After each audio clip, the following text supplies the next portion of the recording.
মোবাইলটা খুললে পাবি তোদের জীবনের একজন কণ্ঠশিল্পী মাইকেল জ্যাকসন, নাম শুনছো না? তোদের কলিজার বন্ধু মাইকেল একটা গান গাইতো, $1,00,000 পাইতো একটা গানে হাদিয়া মাইকেল জ্যাকসন। ইউটিউব খুললে দেখবি তার গানের আওয়াজ, টাকার পাহাড় গড়লো যখন মাইকেলের।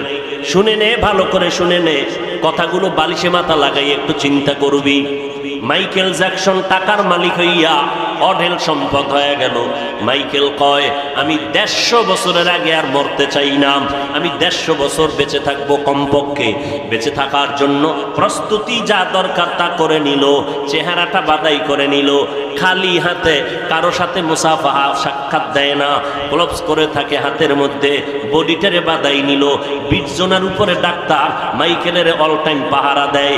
খাইতে গেলে শতবার একটা খানা চেকিং করা হয়, ধুলাবালু লাগায় না, জীবাণু ঢুকবে, ক্ষতি হয়ে যাবে।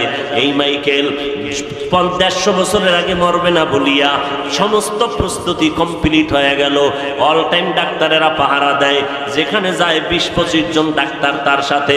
টাকার অভাব নাই, সম্মানের অভাব নাই। এই মাইকেল 150 বছর বাঁচবে দূরের কথা, 50-এর কোঠায় যখন মাইকেল পড়লো শুধুমাত্র 50। একদিন মাইকেল বলে, আমার মাথাটা কেমন যেন হালকা ভারী হচ্ছে, একটু ব্যথা ব্যথা লাগে, একটু বিশ্রামে দাও।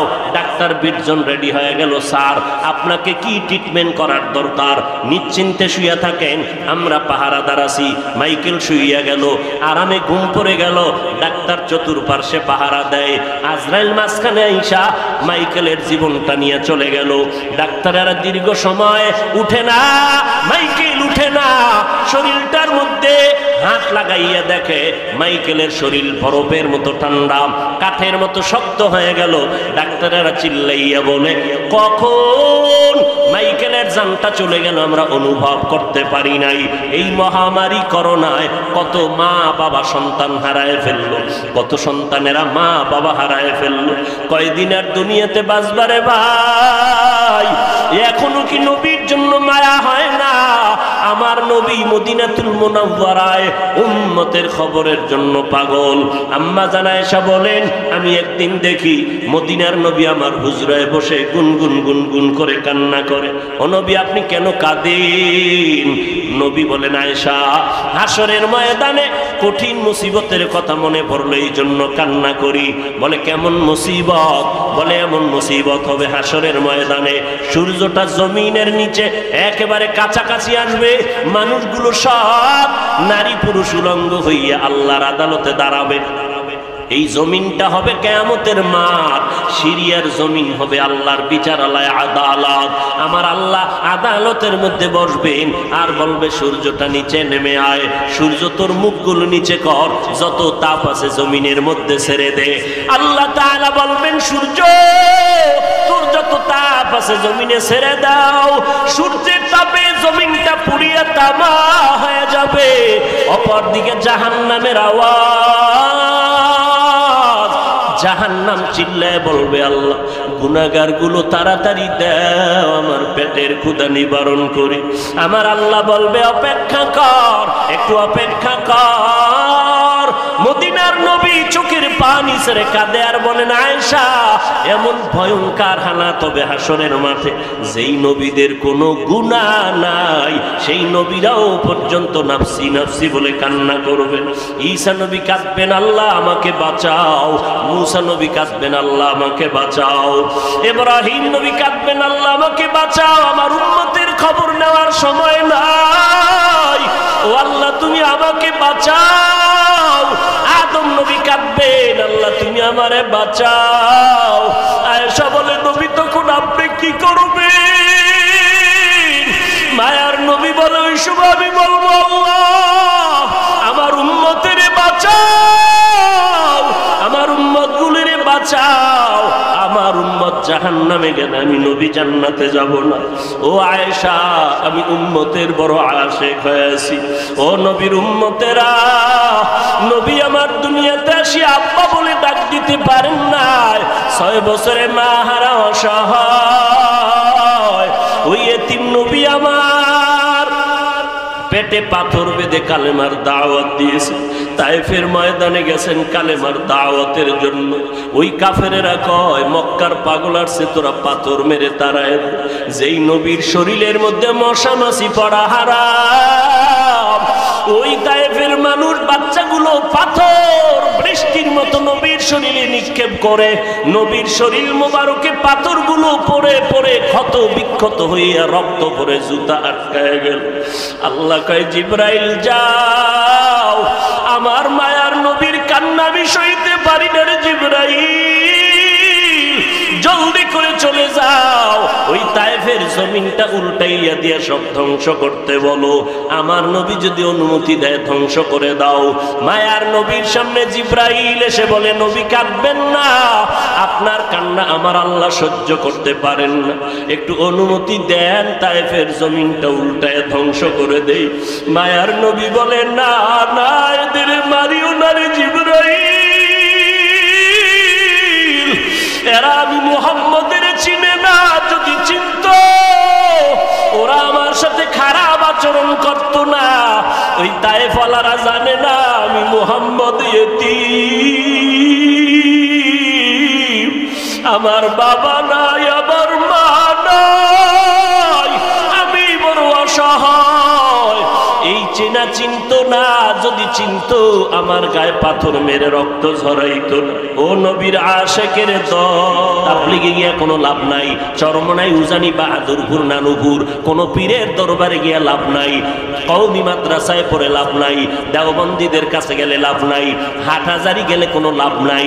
এই কথা বলে বলে বলে বলে বেড়ায়, শুধু বলেই না, সারাটা মাস সারাটা বছর ফেসবুকটাকে গরম রাখে কওমিদের বিরুদ্ধে, দেওবন্দীদের বিরুদ্ধে, খাঁটি আল্লাহওয়ালাদের বিরুদ্ধে।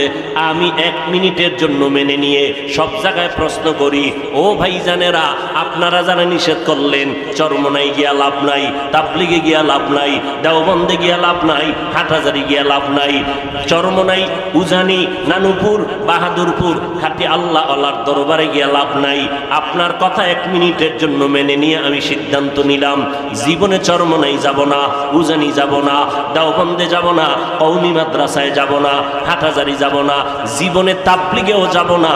আলাদা আমার একটা ঠিকানা দাও, যেই ঠিকানায় গেলে দাড়িবিহীনওয়ালা দাড়িওয়ালা হবে, একটা আলাদা ঠিকানা দাও।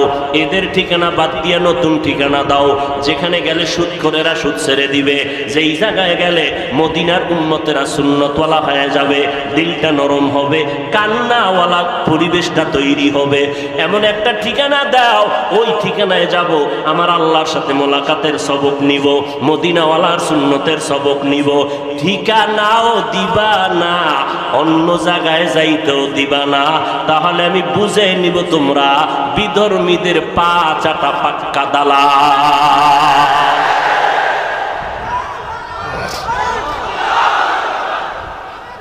ভাইরা আমার, যাব না, চরমনাই যাব না, তাবলীগে যাব না, দেওবন্দে যাব না, কওমিতে যাব না, আলাদা ঠিকানা দাও।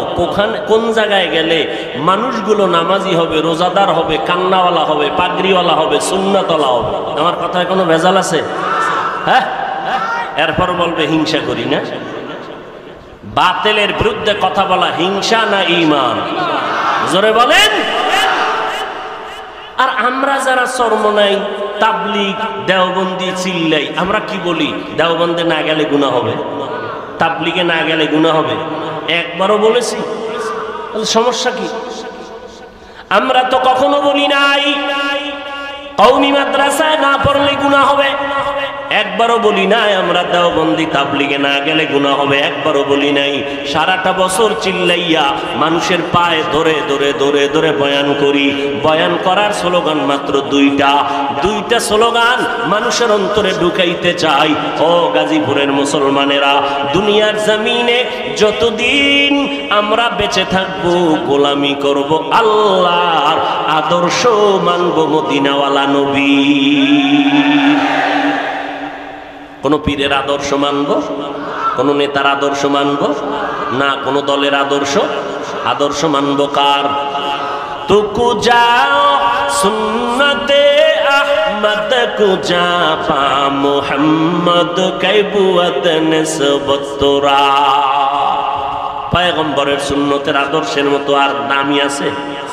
দেখেন যুবকেরা তাকায় দেখ, অনেকে মনে মনে মনে মনে ভাবতেছো রে বাবা, মনে মনে বলতেছো হুজুরদের কথা মতো মদিনার নবীর আদর্শ যদি মানিয়ে চলি, আমগো চলার স্বাধীনতা থাকবে না, লেখাপড়ার স্বাধীনতা থাকবে না, আমাদের সংসারের স্বাধীনতা থাকবে না। ও আল্লাহর বান্দারা, একটু আল্লাহর মোহাব্বতে আল্লাহর দেওয়া জ্ঞান দিয়ে একটু চিন্তা করো। গরু ছাগলের তো আল্লাহ চিন্তা করার মতো মেধা দান করেন নাই, মানুষকে চিন্তা করার মতো মেধা আল্লাহ দান করেছেন। চিন্তা করে আমাকে একটু জবাব দাও। তোমাদের নজরের কথা বলছি, গোপন কোনো কথা না। আমরা যারা নবীর তরিকায় নামাজ পড়ি, পর্দা করি, হালাল খাই, মা বাবার খেদমত করি, ওলামায়ে আহলে হকের পরামর্শ নিয়ে নবীর সুন্নতের আমল করি, ও ভাইজানেরা, আপনারা যারা নামাজ পড়েন না, পর্দা করেন না, নবীর সুন্নতের আমল করেন না, আপনারা যারা হালাল ভাবে চলেন না, বলেন আমরা আপনাদের কারণে আপনাদের তুলনায় কি পরিমাণ ডাউনে আছি, আর আপনারা স্বাধীন স্বাধীন বলিয়া নবীর তরিকা জবাই করিয়া কি পরিমাণ উপরে আছেন, আপে আছেন। আপনি জবাব দিতে পারবেন না, সেই হিম্মত আপনার অন্তরে এখনো নাই। আমি জবাব দেই, মিলাইয়া দেখেন ঠিক আছে নি? অযুবকের দলেরা, ও জ্ঞানী মানুষেরা, একটু চিন্তা করে দেখবেন, আমরা যারা নবীর তরিকা মানতেছি, আপনাদের তুলনায় তো আমরা পরাধীন নাই, স্বাধীনতা আমগো তো নষ্ট হলো না।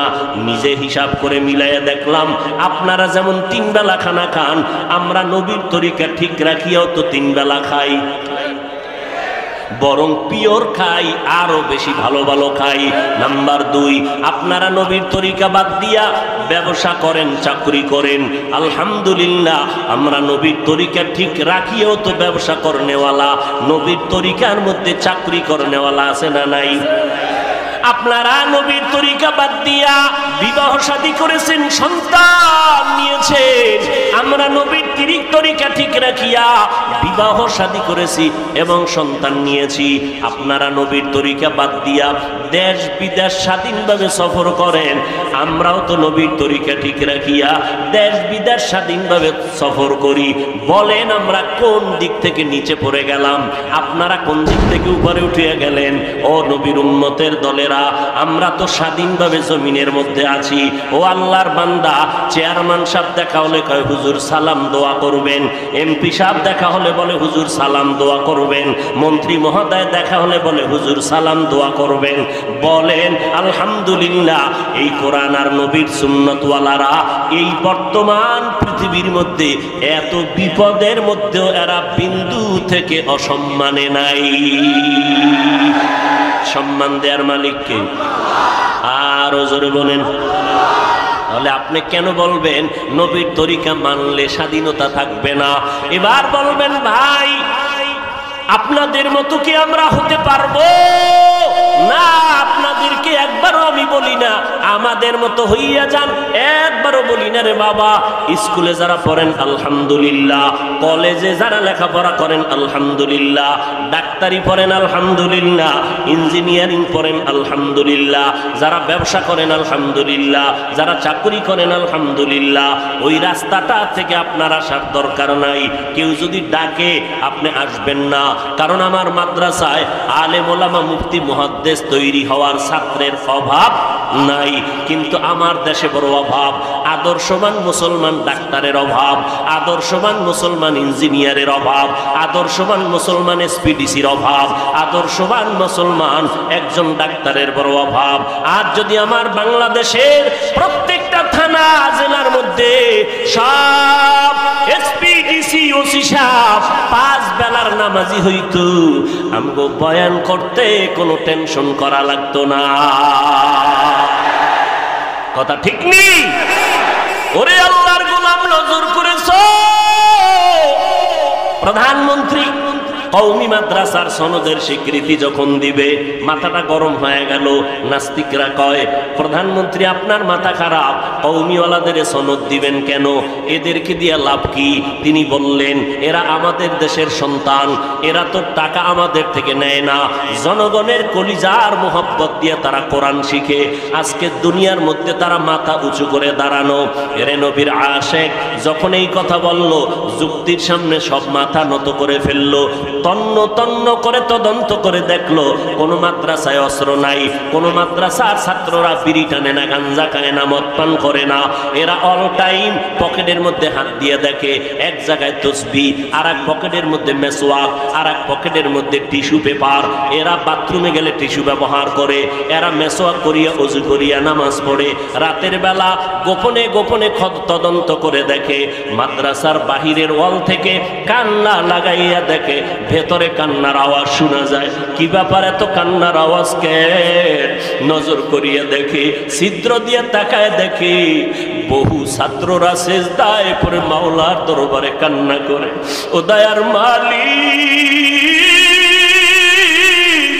তুমি আমাকে ইলমের দরজা থেকে মাহরুম করিও না রে মালিক। টাকার জন্য মাদ্রাসা আসি নাই, ক্ষমতার চেয়ার চাই না, টাকা চাই না, বাড়ি চাই না। মা বাবা বড় কষ্ট করে মাদ্রাসায় পাঠাইছে। কত বাবাই রিক্সা চালাইয়া বেতন দেয়, মশারি কিনার টাকা নাই রে মালিক। ঈদের দিন কত বাবারা সন্তানের নতুন নতুন জামা কাপড় দেয়, সন্তান ঈদের বাজার করে, ঈদের আনন্দ করে। ওই যুবকেরা কান্দে, ও মালিক আমার ঈদের সময় একটা ভালো জামা দেওয়ার কোনো আব্বা নাই, আমাকে আনন্দ দেওয়ার মতো কোনো মা নাই, আমার কষ্ট করে জীবন চালাই। ও আল্লাহ, এলেম শিখতে আসছি, ফিরাইয়া দিয়েন না, এলেম বাড়ায় দেন, জেহেন খুলে দেন, আদো বলা জিন্দেগি দান করেন। বেয়াদবি যেন আমার দ্বারা কোনোদিন না হয়, মা বাবার সাথে মুরব্বীদের সাথে আচরণটা যেন ভালো হয়। ও আল্লাহ, তুমি আমাকে জেহেন খুলে দাও, এলেমের নূর সিনার মধ্যে দান করো। এত কষ্ট করে ছাত্ররা লেখাপড়া করে, সবাই তদন্ত করে সিদ্ধান্ত নিয়া তারা আবার মাইকে দাঁড়াইয়া কয়, এই জমিনে মাদ্রাসা জঙ্গি তৈরির কেন্দ্র না, বরং মাদ্রাসাই হলো আদর্শ মানুষ তৈরি করার ফ্যাক্টরি। এরে নবীর উম্মতের দল, চোখের সামনে তাকাইয়া দেখতেছো আল্লাহর কোরআনের কি বরকত, নবীর সুন্নতের আদর্শের কি বরকত। ও আল্লাহর বান্দা, তুমি ডাক্তারি পড়ো, ইঞ্জিনিয়ারিং পড়ো, কোনো বাধা নাই। তবে তোমার কাছে অনুরোধ হলো, এই রবিউল আউয়াল থেকে শিক্ষা নাও, আমার নবীর উত্তম আদর্শের মালাটা গলায় লাগাও। আমার নবীর উত্তম আদর্শ, শিশু বেলা তাকাইলে দেখবা নবীর শিশুকালটা কেমন আদর্শের, কিশোরকালটা কেমন আদর্শের, শৈশবকাল আমার নবীর কেমন আদর্শের। আম্মা জান হালিমা সাদিয়া বলতেছেন, মুহাম্মদ আমিনার কোল থেকে যখন আমার কোলে আসলো, মুহাম্মদের আমি হালিমা 2 বছর দুগ্ধ পান করাইলাম। ওই মুহাম্মদের আমি বহু চেষ্টা করে দেখছি, মুহাম্মদ আমার একটা দুধ পান করে, অন্য দুধটা মুখের মধ্যে নেয় না। কেন নেয় না? চিন্তা ভাবনা করে দেখলাম, আমি হালিমার আর একটা সন্তান আছে, বাচ্চা দুগ্ধ পান করে, আব্দুল্লাহ। মুহাম্মদ শিশু বেলায়ও ইনসাফ বজায় রেখে প্রমাণ করে দিল, আমার ভাইয়ের হক আমি নষ্ট করতে পারি না। ইমামুল আউয়ালিন আল আখিরিন, বহরে সদকা রহমাতাল লিল আলামিন, সাইয়্যিদুল কাউনাইন খাতমুল মুরসালিন, আখির আমদ বুদে ফখরুল আউয়ালিন। ও গো নবীর উম্মতেরা,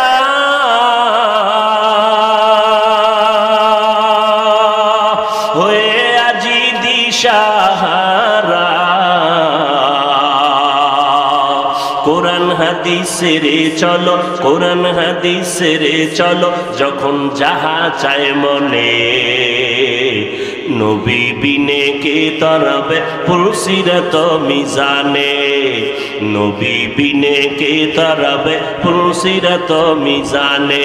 চলো চলো চলো মুমিন, চলো নবীর সন্ধানে, নবী বিনে কে তরবে পুলসিরত মিজানে, নবী বিনে কে তরবে পুলসিরত মিজানে। এরে নবীর আশিক উম্মতের দল, মায়ার নবী ইনসাফ কায়েম করলেন। নবীজির এত সুন্দর আদর্শ, আমার নবী রাস্তা দিয়ে হাঁটতেছেন, এই নবীর আদর্শ গ্রহণ করলেন আবু বকর। নবী বলেন হযরতে আলী, 10 বছর বয়সে আমি মুহাম্মদের হাতে কালেমা পড়ে মুসলমান হয়ে গেলেন। কয় বছর? 10 বছরের সন্তান আমি মুহাম্মদের হাতে কালেমা পড়ে মুসলমান হয়ে গেল। আমি মুহাম্মদের উত্তম আদর্শ দিয়া মক্কার বর্বর জাহেল মানুষদের সমস্ত জাহালাতকে দূর করে দিলাম। মক্কার মানুষ কন্যাদেরকে পছন্দ করে না, বিধবা নারীদেরকে তুচ্ছ করে তিরস্কার করে পাঠায় দেয়। আমি মুহাম্মদ আরবের মধ্যে নারীর সম্মানকে উঁচু করে দেখায় দিলাম। বিধবা নারী খাদিজা রাদিয়াল্লাহু আনহা, 2 জন স্বামী বিদায়ের পর আমি মুহাম্মদ আমার 25 বছর বয়সে 40 বছরের নারী খাদিজারে বিবাহ করে দেখায় দিলাম। এ আরবের জাহেলের দল, নারীদের সম্মান কম না, আল্লাহ নারীদের সম্মান অনেক উঁচু করেছে। এই কথা যারা বুঝে না এরা স্লোগান দেয় নারীর সমান অধিকার চাই, আবার তারা নারীর উপরে জুলুম করে যৌতুকের এই চাপা রোলার দিয়া, আছে না নাই? আবার বলে ইসলাম নারীর অধিকার দেয় নাই। সারা দুনিয়ার কোন ধর্ম নারীর অধিকার বাড়াইতে পারে না, একমাত্র ইসলাম নারীর সম্মান বজায় রেখেছে। নবী বলেন এই দুনিয়ার আরবের মানুষেরা তোমরা কন্যা সন্তানকে হত্যা করো, অথচ আমি মুহাম্মদ এসে তোমাদের আকীদা নষ্ট করে দিলাম। নারীদের এত সম্মান কেন জানো? এই নারীরা আমি মুহাম্মদরে নিয়া কত গর্বে ধারণ করছে আমার মা। সমস্ত মায়েরা বাচ্চা গর্বে নিয়ে কষ্ট করে, খানা নাই, ঘুম নাই, এত কষ্ট করে সব নারীরা নবীদের মা, আলেমের মা, হাফেজ কোরআনের মা, সাহাবায়ে কেরামের মা, আল্লাহওয়ালাদের মা, বড় বড় বড় বড় দার্শনিকদের মা, বড় বড় বিজ্ঞানীদের মা। এই মায়ের সম্মান কোনোদিন তুলনা করা যাবে না। নারীদের সম্মান অনেক বেশি। ও দুনিয়ার মানুষ, কিয়ামত পর্যন্ত চাপাবাজি করতে পারবা, নারী আর পুরুষের কোনোদিন সমান অধিকার করতে পারবা না। পারবে কোনোদিন? নারীকে সমান যদি করতে চাও তাহলে 1 বছর বাচ্চা তোমার স্ত্রী নিবে, আর 1 বছর তোমার পেটে বাচ্চা নাও, তো সমান হয়ে যাবে। সম্ভব? বলেন সম্ভব? এই চালাকি চলবে না। আল্লাহ তাআলা নারীর সম্মান বাড়ায় দিলেন। মদিনার নবী বলেন, এই দুনিয়ার মানুষ, একটা কন্যা সন্তান যদি পাও শুকর আদায় করিও, তুমি একটা জান্নাতের মালিক হয়ে গেছো। 2টা কন্যা যদি পাও অন্তরে খুশি হইও, তুমি 2টা জান্নাতের মালিক। 3টা কন্যা সন্তান যদি পাও, তুমি মনে করো বা 3টা কন্যা সন্তান পেলা না জানো 3টা জান্নাতের মালিক হয়ে গেল। আমি মুহাম্মদ বিধবা নারী খাদিজারে বিয়ে করার পরে আমার জমিনের মধ্যে যত সন্তান খাদিজার গর্ভ থেকেই পাইলাম। মাত্র একটা ছেলে মারিয়া কিপ্তিয়ার গর্ভ থেকে আসছে। আমার 3-4টা ছেলে সব দুনিয়াতে অল্প বয়সে চলে গেল। আমি মুহাম্মদ 4টা কন্যার বাবা, সব খাদিজার গর্ভ থেকে আসছে। জাইনাব আমার মেয়ে, উম্মে কুলসুম আমার মেয়ে, রুকাইয়া আমার মেয়ে, আমার কলিজার মেয়ে ছোট মেয়ে ফাতেমা রাদিয়াল্লাহু তাআলা আনহা। ওই ফাতেমা আমার কলিজার টুকরা, জান্নাতের নারীদের সরদারিনী হবে। ও দুনিয়ার মানুষ, আমি নবীর 4 কন্যা, আমার কোনো ছেলে নাই। কন্যাদের সম্মান আল্লাহ বাড়ায় দিয়েছেন। আল্লাহর নবী বলেন, আমি 4টা কন্যার বাবা। শুধু তাই না, বর্তমান দুনিয়াতে এই জমিনে আমার নবীর আওলাদের সব বংশটা বেঁচে আছে। ফাতেমা রাদিয়াল্লাহু আনহার সন্তান হাসান হোসাইনের বংশধারার মাধ্যমে। এরে নবীর উম্মতের দল, কন্যা সন্তান তোমার জন্য রহমত। কিন্তু ওই জাহেলদের মতো কিছু জাহেল মূর্খ এখন এই জমিনে আছে। কন্যা পাইলে মনটা খারাপ করে, ছেলে পাওয়াল খুশি, যৌতুক খাবে কুকুরের পায়খানার মতো। ছেলে চায়, মেয়ে চায় না। এ আল্লাহর বান্দা, তুমি জানো না ছেলেটা আসিয়া তোমার কি লাভ হবে? যদি ক্ষতি হয় কিছু করার নাই। এই জন্য তুমি মনে করে নাও আল্লাহ তোমার কল্যাণ চায়। ছেলে দেয় নাই, মেয়ে দিছে, হতে পারে ছেলের মাধ্যমে তুমি যা পাইতা উপকার, এর থেকে বেশি হবে মাইয়ার দ্বারা উপকার। ছেলে পাইলে লাভ কি?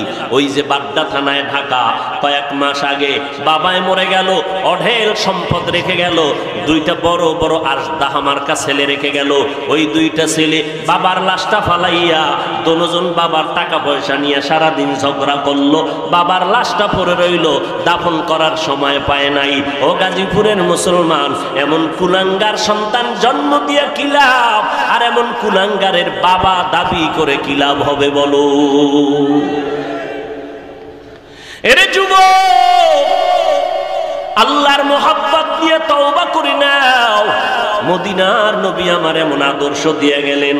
আজকে আমি হাফিজুর রহমান, কে জানে আমার মা, কে জানে আমার বাবা কেমন, আমার বাড়ি কই, আমার ঘর কই, আপনাদের মসজিদের ইমাম সাহেব কে জানে বাড়ি কোথায়। বড় বড় দামি মানুষগুলো তার কমনে উঠে আর বসে, তার ইশারায় নামাজটা পড়ে যায়। ও নবীর আশিক, আল্লাহ তাআলা সম্মান দিয়েছেন আমার ইলমের কারণে না, একমাত্র মদিনাওয়ালা নবীর আদর্শের বরকত।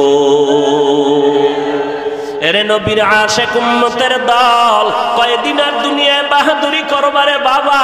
ও যুবক, এমন কোন দিন নাই যে যুবকের লাশের খবর নাই। আপনাদের এই বিশ্ব রোড, গাজীপুর থেকে মোমেন শাহী রোডে, আপনারা তো জানেন মিডিয়ার মধ্যে কয়েকদিন আগের ঘটনা, ট্রাকের নিচে পড়ে গেল মা, গর্ভের মধ্যে বাচ্চা, সাথে তার মেয়ে আছে, কন্যা, সাথে তার স্বামীও আছে। মা মারা গেল, কন্যাটাও মারা গেল, স্বামীটাও মারা গেল, গর্ভের বাচ্চাটা বের হইয়া জমিনের মধ্যে এখনো বেঁচে আছে। কুদরত কার? কাদের কুদরত দারি বার কামাল, আনতা রব্বি আনতা হাসবি জুল জালাল। এই 25 বছরের যুবক, এই 27 বছরের যুবকেরা, এই 40 বছরের যুবক, মনে মনে ভাবতেছো 20 বছর বাঁচবো, গ্যারান্টি আসেনি? বল, তোদের জীবনের একজন বন্ধু মোবাইলটা খুললে পাবি, তোদের জীবনের একজন কণ্ঠশিল্পী মাইকেল জ্যাকসন, নাম শুনছো না? তোদের কলিজার বন্ধু মাইকেল একটা গান গাইতো, $1,00,000 পাইতো একটা গানে হাদিয়া। মাইকেল জ্যাকসন, ইউটিউব খুললে দেখবি তার গানের আওয়াজ। টাকার পাহাড় গড়লো যখন মাইকেলের। শুনে নে, ভালো করে শুনে নে, কথাগুলো বালিশে মাথা লাগাই একটু চিন্তা করবি। মাইকেল জ্যাকসন টাকার মালিক হইয়া অঢেল সম্পদ হয়ে গেল। মাইকেল কয়, আমি 150 বছরের আগে আর মরতে চাই না, আমি 150 বছর বেঁচে থাকবো কমপক্ষে। বেঁচে থাকার জন্য প্রস্তুতি যা দরকার তা করে নিল, চেহারাটা বাদাই করে নিল, খালি হাতে, কারো সাথে মুসাফাহা সাক্ষাৎ দেয় না, গ্লোভস করে থাকে হাতের মধ্যে, বডিটারে বাদাই নিল। 20 জনের উপরে ডাক্তার মাইকেলের অল টাইম পাহারা দেয়। খাইতে গেলে শতবার একটা খানা চেকিং করা হয়, ধুলাবালু লাগায় না, জীবাণু ঢুকবে, ক্ষতি হয়ে যাবে। এই মাইকেল 150 বছরের আগে মরবে না বলিয়া সমস্ত প্রস্তুতি কমপ্লিট হয়ে গেল। অল টাইম ডাক্তারেরা পাহারা দেয়, যেখানে যায় 20-25 জন ডাক্তার তার সাথে। টাকার অভাব নাই, সম্মানের অভাব নাই। এই মাইকেল 150 বছর বাঁচবে দূরের কথা, 50-এর কোঠায় যখন মাইকেল পড়লো শুধুমাত্র 50। একদিন মাইকেল বলে, আমার মাথাটা কেমন যেন হালকা ভারী হচ্ছে, একটু ব্যথা ব্যথা লাগে, একটু বিশ্রামে দাও। ডাক্তার 20 জন রেডি হয়ে গেল, স্যার আপনাকে কি ট্রিটমেন্ট করার দরকার? নিশ্চিন্তে শুয়ে থাকেন, আমরা পাহারাদার আছি। মাইকেল শুইয়া গেল, আরামে ঘুম পড়ে গেল। ডাক্তার চতুর্পার্শ্বে পাহারা দেয়। আজরাইল মাঝখানে আইসা মাইকেলের জীবনটা নিয়ে চলে গেল। ডাক্তারেরা দীর্ঘ সময় উঠে না, মাইকেল উঠে না। শরীরটার মধ্যে হাত লাগাইয়া দেখে মাইকেলের শরীর বরফের মতো ঠান্ডা, কাঠের মতো শক্ত হয়ে গেল। ডাক্তারেরা চিল্লাইয়া বলে, কখন মাইকেলের জানটা চলে গেল আমরা অনুভব করতে পারি নাই। এই মহামারী করোনায় কত মা বাবা সন্তান হারায় ফেললো, কত সন্তানেরা মা বাবা হারায় ফেললো। কয়দিন আর দুনিয়াতে বাঁচবারে ভাই, এখনো কি নবীর জন্য মায়া হয় না? আমার নবী মদিনাতুল মুনাওয়ারায় উম্মতের খবরের জন্য পাগল। আম্মা জান আয়েশা বলেন, আমি একদিন দেখি মদিনার নবী আমার হুজরায় বসে গুনগুন গুনগুন করে কান্না করে। ও নবী, আপনি কেন কাঁদেন? নবী বলেন, আয়েশা, হাসরের ময়দানে কঠিন মুসিবতের কথা মনে পড়লো, এই জন্য কান্না করি। বলে কেমন মুসিবত? বলে এমন মুসিবত হবে হাসরের ময়দানে সূর্যটা জমিনের নিচে একেবারে কাছাকাছি আসবে, মানুষগুলো সব নারী পুরুষ উলঙ্গ হইয়া আল্লাহর আদালতে দাঁড়াবে। এই জমিনটা হবে কিয়ামতের মাঠ, সিরিয়ার জমিন হবে আল্লাহর বিচারালয়, আদালত। আমার আল্লাহ আদালতের মধ্যে বসবেন আর বলবে, সূর্যটা নিচে নেমে আয়, সূর্য তোর মুখগুলো নিচে কর, যত তাপ আছে জমিনের মধ্যে ছেড়ে দে। আল্লাহ তাআলা বলবেন, সূর্য তোর যত তাপ আছে জমিনে ছেড়ে দাও। সূর্যের তাপে জমিনটা পুড়িয়ে তামা হয়ে যাবে। অপরদিকে জাহান্নামের আওয়াজ, জাহান্নাম চিল্লায় বলবে, আল্লাহ গুনাহগার গুলো তাড়াতাড়ি দাও, আমার পেটের ক্ষুধা নিবারণ করি। আমার আল্লাহ বলবে, অপেক্ষা কর, একটু অপেক্ষা কর। মদিনার নবী চোখের পানি ছেড়ে কাঁদে আর বলেন, আয়েশা, এমন ভয়ঙ্কর হালাত হবে হাসরের মাঠে, যেই নবীদের কোনো গুনাহ নাই সেই নবীরাও পর্যন্ত নাফসি নাফসি বলে কান্না করবেন। ঈসা নবী কাঁদবেন, আল্লাহ আমাকে বাঁচাও। মুসা নবী কাঁদবেন, আল্লাহ আমাকে বাঁচাও। ইব্রাহিম নবী কাঁদবেন, আল্লাহ আমাকে বাঁচাও, আমার উম্মতের খবর নেওয়ার সময় নাই, ও আল্লাহ তুমি আমাকে বাঁচাও। আদম নবী কাঁদবেন, আল্লাহ তুমি আমারে বাঁচাও। আয়েশা বলে, নবী তখন আপনি কি করবেন? মায়ার নবী বলে, ওই সময় আমি বলবো, আল্লাহ আমার উম্মতের বাঁচাও, আমার উম্মত গুলিরে বাঁচাও। আমার উম্মত জাহান্নামে গেলে আমি নবী জান্নাতে যাব না। ও আয়েশা, আমি উম্মতের বড় আশিক হয়েছি। ও নবীর উম্মতেরা, নবী আমার দুনিয়াতে আসি আব্বা বলে ডাক দিতে পারেন নাই। 6 বছরে মা হারা অসহায় ওই এতিম নবী আমার পেটে পাথর বেঁধে কালেমার দাওয়াত দিয়েছে। তায়েফের ময়দানে গেছেন কালেমার দাওয়াতের জন্য। ওই কাফেরেরা কয়, মক্কার পাগল আসছে, তোরা পাথর মেরে তারায়। যেই নবীর শরীরের মধ্যে মশা মাছি পড়া হারাম, ওই তায়েফের মানুষ বাচ্চাগুলো পাথর বৃষ্টির মতো নবীর শরীরে নিক্ষেপ করে। নবীর শরীর মোবারকে পাথরগুলো পড়ে পড়ে ক্ষত বিক্ষত হইয়া রক্ত পড়ে জুতা আটকায় গেল। আল্লাহ কয়, জিবরাইল যাও, আমার মায়ার নবীর কান্না আমি সইতে পারি না রে জিবরাইল, জলদি করে চলে যাও, ওই তায়েফের জমিনটা উল্টাইয়া দিয়ে সব ধ্বংস করতে বলো। আমার নবী যদি অনুমতি দেয় ধ্বংস করে দাও।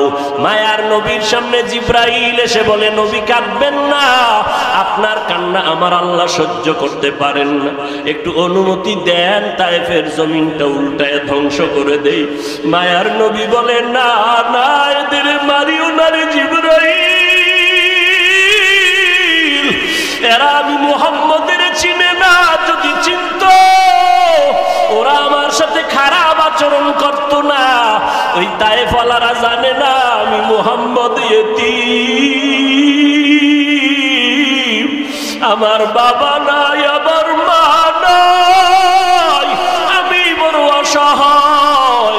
এই চেনা চিনতো না, যদি চিনতো আমার গায়ে পাথর মেরে রক্ত ঝরাইতো না। ও নবীর আশিকের দল, ওই জাহান্নামের আযাব 1 সেকেন্ডের জন্য সহ্য করতে পারবা না।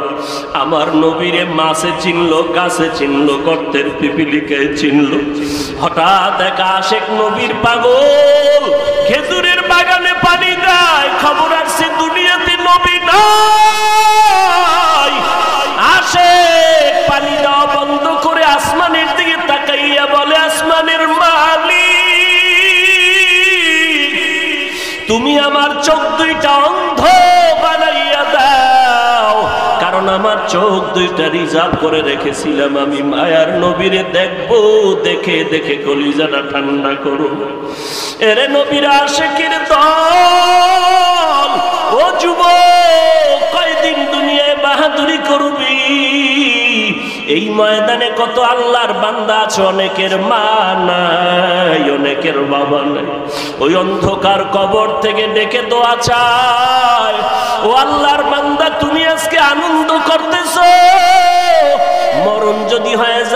চিন্তা করে দেখছো নি আজকে আমি বক্তা তুমি শ্রোতা, তুমি ডাক্তার আমি রোগী, কিন্তু যেদিন চক্ষু দুইটা বন্ধ হয়ে যাবে আমার আপনজনেরা আমার গেঞ্জিটা বেলেট দিয়ে কেটে কেটে রেখে দিবে, তিনটা সাদা কাফনের প্যাকেট বানায়া ওই বাঁশবাগান কবরের দিকে সবাই নিয়ে যাবে।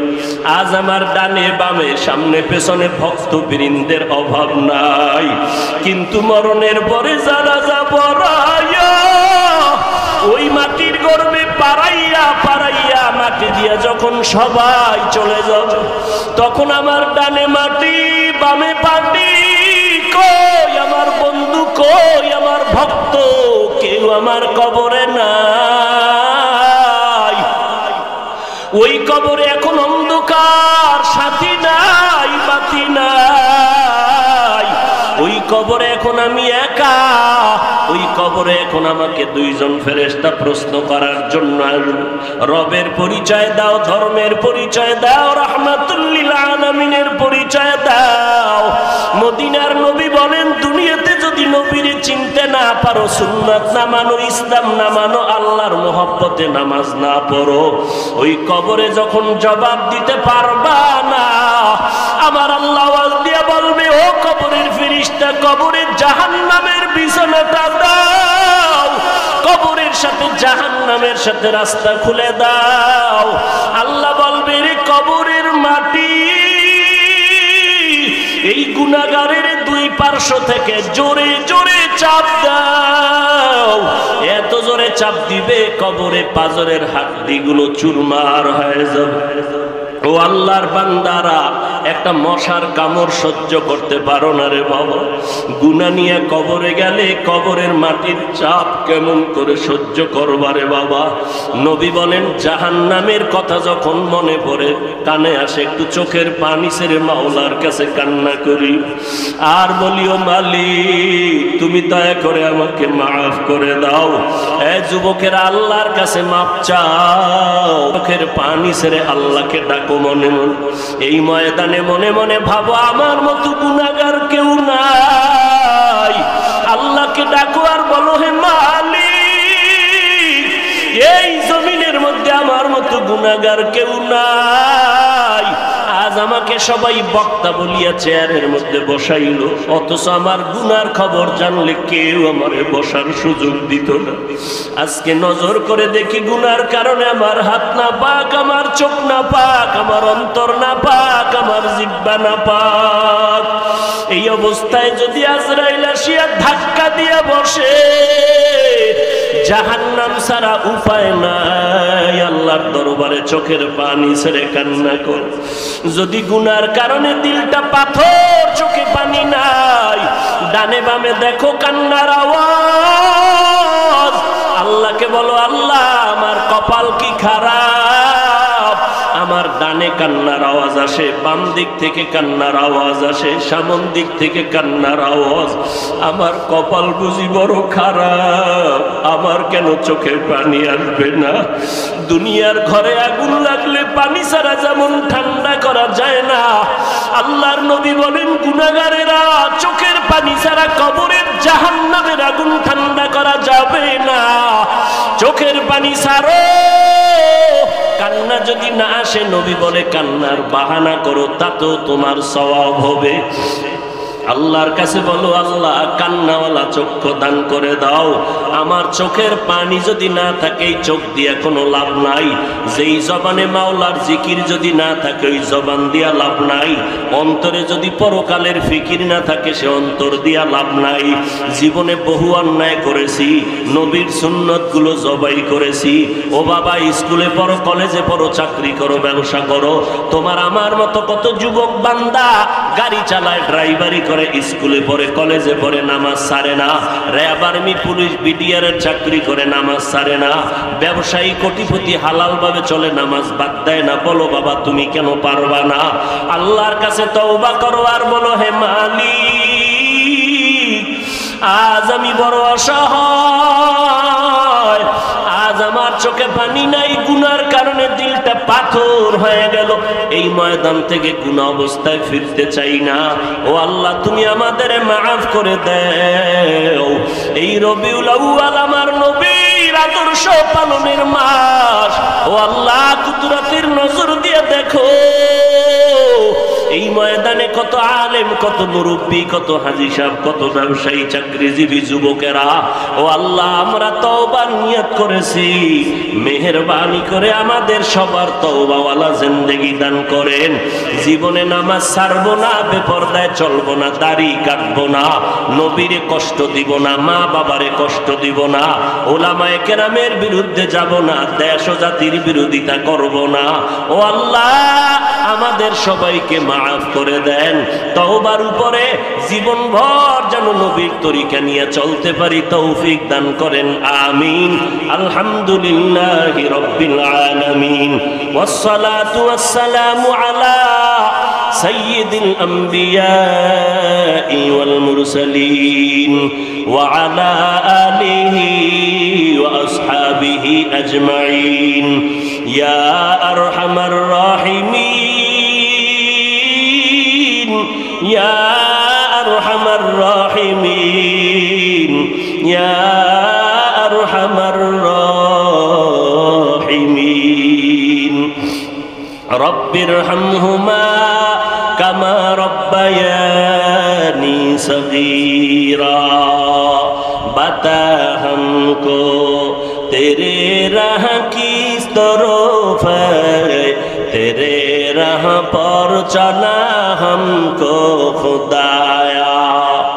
बेगुनाह न गुज़श्त बरमा साअते, बाहुज़ूरे दिल न करदम ताअते।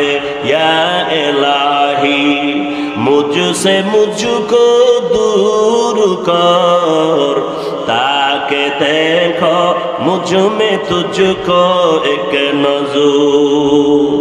ও দয়ার মালিক, কুদরতের নজর দিয়ে তাকাইয়া দেখেন এই গভীর রাত বাড়িওয়ালাদের গেট বন্ধ হয়ে গেছে, কিন্তু আপনার রহমতের দরজা তো খোলা। আমরা রহমতের দরজার কিনারায় গুনার বোঝা মাথায় নিয়ে হাজির হয়ে গেছি। ও আল্লাহ, দুনিয়ার কোন মানুষের দরজায় দাঁড়াই নাই, জীবনে শয়তানের ধোকায় পড়ে অন্যায় করেছি, আপনার দরওয়াজায় এসে হাজির হয়েছি। আমাদেরকে খালি হাতে ফিরাইয়া দিয়েন না রে আল্লাহ। আয় আল্লাহ, গুনাহ করেছি, তওবা করে নিলাম, আর গুনাহ করব না রে আল্লাহ। ও আল্লাহ, আপনি আমাদের গুনার কারণে রাগ করিয়া খালি ফিরাইয়া দিয়েন না রে মালিক। আমল নামায় গুনাহ ছাড়া কিছুই দেখি না রে আল্লাহ। এ জীবনে না করিলাম বন্দেগি, গুনাহ করে কাটাই না জিন্দেগি। তওবা করে আবার তওবা ভাঙ্গিলাম, অবশেষে খাঁটি তওবা করিলাম। সকলেরই দরজা হইতে ফিরিয়া আপনারও দরজায় রইলাম পড়িয়া। আপনি যদি মাফ না করেন বান্দারে, বলে না আপনার বান্দা যাবে কারদারে। ও আল্লাহ, আপনি যদি আমাদের ক্ষমা না করেন, রহমান নামটা কেন রাখলেন? গফফার নামটা কেন রাখলেন?